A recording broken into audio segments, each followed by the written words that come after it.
अक्सर महिलाओं में पेशाब में जलन की बहुत परेशानी रहती है। इसके क्या कारण है, कैसे आप जान सकते हो कि भाई आपको पेशाब में जलन हो रही है, उसमें इन्फेक्शन है, और इनसे कैसे बचा जा सकता है? नूर मेडिकल सेंटर से मैं आज आपको बताऊंगी कि इससे कैसे सावधानी से बचा जा सकता है।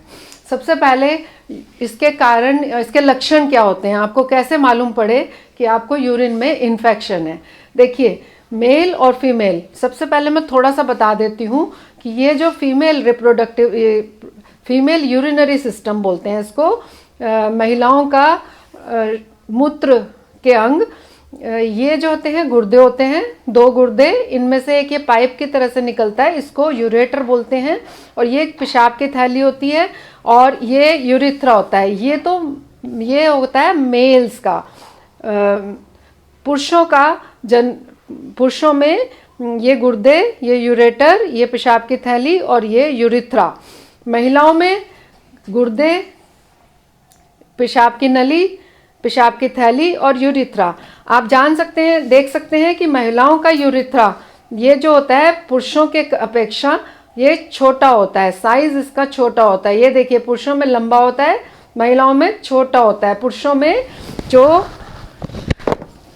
ये मैं अंदर से दिखाती हूँ, ये मूत्राशय बोलते हैं या इसमें मूत्र की थैली बोलते हैं, यहाँ से ये निकलता है और ये इतनी लंबी होकर ये जो है यूरिथ्रा, ये लंबा है।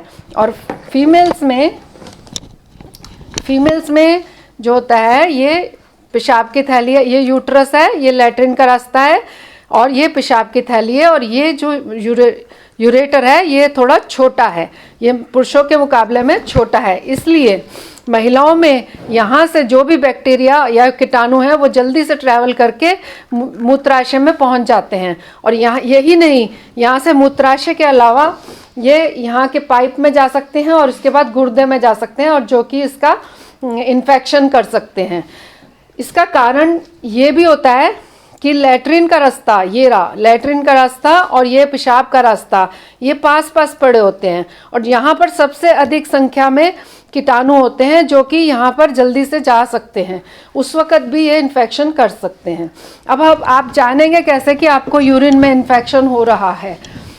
अगर बहुत तेज पेशाब में जलन हो रही है, या हमेशा आपको ऐसा लगता है कि बाथरूम जाना है, यूरिन पास करने जाना है, बार बार आपको बहुत तेज़ी से यूरिन पास करने की इच्छा होती है, इसके अलावा आपको रात को 2-3 बारी से ज़्यादा टाइम आपको उठना पड़ता है, तब भी आपको ये समझ लेना चाहिए कि आपको हो सकता है यूरिन में इन्फेक्शन हो। इसके अलावा आपको पेट में, यहाँ पर लोअर पेट में, इस जगह पर अगर आपके दर्द हो रहा है, या यहाँ कमर में दर्द हो रहा है, कमर में, इधर कमर में, ये देखिए ये गुर्दे हैं, इन गुर्दों के पीछे इस जगह पे, इस पूरे हिस्से में दर्द हो रहा है, यहाँ पर दर्द हो रहा है, यहाँ दर्द हो रहा है, या आपको बुखार आ रहा है, ठंड लगकर बुखार हो रहा है, आपको बहुत जोर से शिवरिंग होती है और उसके साथ साथ बुखार चढ़ता है, या आपका ये सब कुछ नहीं हो रहा है लेकिन बार बार पेशाब जाना पड़ रहा है, और जो पेशाब का रंग है वो क्लाउडी यानी कि मिल्की,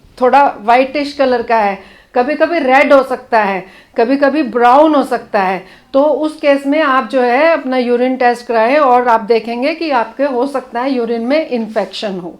कॉजेज मैंने, इसके कारण क्या होते हैं, एक कारण तो मैंने सबसे पहले बता दिया कि ये मूत्र की नली, ये वाली यूरिथ्रा, ये छोटा होता है और जल्दी से तुरंत यहाँ से यहाँ इन्फेक्शन ट्रैवल हो जाता है। ये लैट्रिन का रास्ता है, यहाँ से यहाँ ये पेशाब की नाली है, यहाँ पर कीटाणु आ सकते हैं और इसलिए ये इन्फेक्शन हो सकता है।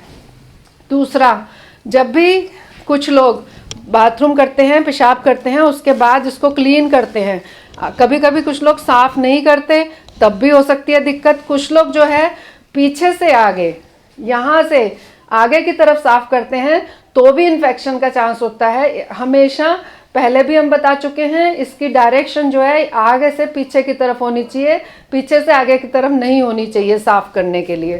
कभी कभी न्यूली मैरिड में स्पेशली आपस में रिलेशन बनाने के बाद भी इन्फेक्शन हो जाता है, उसको भी, उस वक़्त भी अगर रिलेशन बनाने के बाद आप क्लीन कर लेते हैं, वॉश कर लेते हैं, तो भी इन्फेक्शन के चांस कम होते हैं। कुछ लोग बर्थ कंट्रोल जेल्स इस्तेमाल करते हैं, वेजाइना में रखने वाली क्रीम या रखने वाली कुछ टैम्पून होते हैं, या कुछ लोग जो हैं डायफ्राम का इस्तेमाल करते हैं। टैम्पून तो मेंसेस के टाइम इस्तेमाल करते हैं, डायफ्राम या कैप या कुछ क्रीमें इस्तेमाल करते हैं ताकि प्रेगनेंसी ना हो। उन लोगों को भी इन्फेक्शन होने के चांस ज़्यादा होते हैं। कभी कभी मूत्र की नली में, चाहे वो पुरुष हो या स्त्री हो, मूत्र की नली में कहीं भी स्टोन हो, कहीं भी पथरी हो, या गुर्दों में कहीं भी पथरी हो, स्टोन हो, ये पथरियाँ होती हैं। कभी कभी इन लोगों में भी इन्फेक्शन जो होता है, ये जो संक्रमण पेशाब का, ये अधिक होता है। कभी कभी ये जो मूत्र की नली है इसमें कभी कभी एबनॉर्मल होती है, जैसे एक की जगह 2 नलियाँ हो गई या एक नली चौड़ी हो गई, उस वक़्त भी इन्फेक्शन के चांस होते हैं। सबसे ज़्यादा इम्पॉर्टेंट महिलाओं में क्या होता है कि मेनोपॉज के बाद एक हार्मोन इस्ट्रोजन जिसको कहते हैं, इस्ट्रोजन जो ओवरीज से सिक्रीट होता है, वो इस्ट्रोजन, जैसे ये यूट्रस है इसके इधर दोनों तरफ ओवरीज होती हैं, बच्चेदानी के आसपास यूट्रस है, इसके आसपास ओवरीज होती हैं। ये ओवरीज जो हैं, ये देखिए, ये यूट्रस है, ये ट्यूबें हैं, ये ओवरी है, अंडाशय जिसको कहते हैं, ये ट्यूब, ये अंडाशय। ये अंडाशय का काम अंडा निकालने के अलावा एक काम और होता है कि एक हार्मोन निकालता है, इस्ट्रोजन और प्रोजेस्टेरोन। इस्ट्रोजन जो है इसकी लाइनिंग इसके लिए इम्पॉर्टेंट होता है। इसके अलावा मूत्राशय की लाइनिंग इसको मोटा करके रखता है। जब इस्ट्रोजन खत्म हो जाता है, मेनोपॉज के बाद इस्ट्रोजन कम हो जाता है या इसका लेवल कम हो जाता है, तो ये जो लाइनिंग है, ये जो अंदर वाली लेयर है, ये पतली हो जाती है। इसके पतले होने की वजह से यहाँ पर इन्फेक्शन होने के जल्दी चांस होते हैं। अब हम बताएंगे कि आपने इनसे बचना कैसे है। इनसे बचने के लिए सबसे अधिक तो ये है कि सबसे ज़्यादा पानी का अधिक से अधिक इस्तेमाल करें। स्पेशली अगर आप थोड़ी थोड़ी देर में पेशाब करने जाते हैं तो बाथरूम करने के बाद 1 गिलास पानी ज़रूर पिएं। इसके अलावा एक क्रैनबेरी जूस होता है। क्रैनबेरी एक छोटी छोटी बेरीज टाइप का फ्रूट होता है, छोटी छोटी लाल रंग की, उसको क्रैनबेरी जूस बोलते हैं। ये क्रैनबेरी जूस अगर आप इस्तेमाल करेंगे, इस तरीके से टेट्रा पैक में भी मिलता है, इस तरीके से बॉटल में भी मिलता है मार्केट में, नहीं तो आप खुद निकाल सकते हैं। इस तरीके की क्रैनबेरीज मिलती हैं, इनका आप जूस बना सकते हैं। इस जूस का सेवन जितना अधिक करेंगे आप मूत्र के इन्फेक्शन से बच सकते हैं।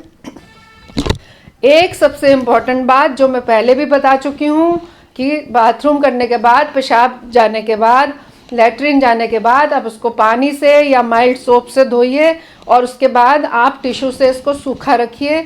इसकी डायरेक्शन आगे से पीछे की तरफ होनी चाहिए, पीछे से आगे की तरफ कभी नहीं होनी चाहिए।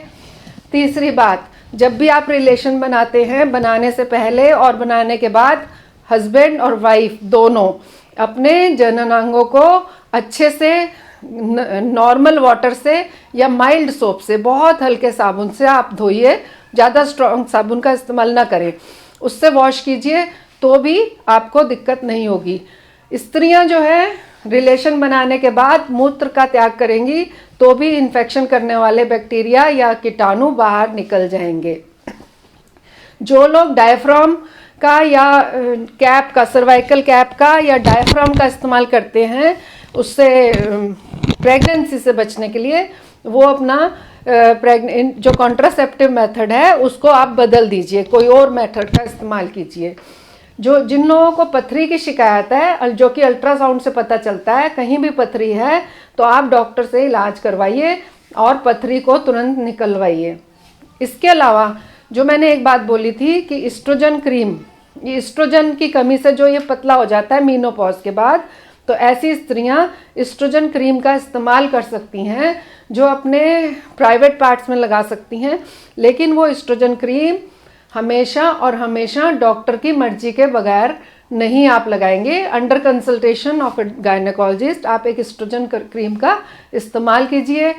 और सबसे इम्पॉर्टेंट बात कि कभी भी कभी भी पेशाब को मूत्राशय में आप इकट्ठे ना होने दें। इसकी थैली में, इस थैली में आप कभी भी, चाहे पुरुष हो स्त्री हो, जब भी थोड़ा सा पानी पेशाब को आपकी लगे कि आपको यूरिन जाना है तो उसको तुरंत आप पास कर दीजिए। इसको इकट्ठा करेंगे तो इन्फेक्शन ज़्यादा होगा।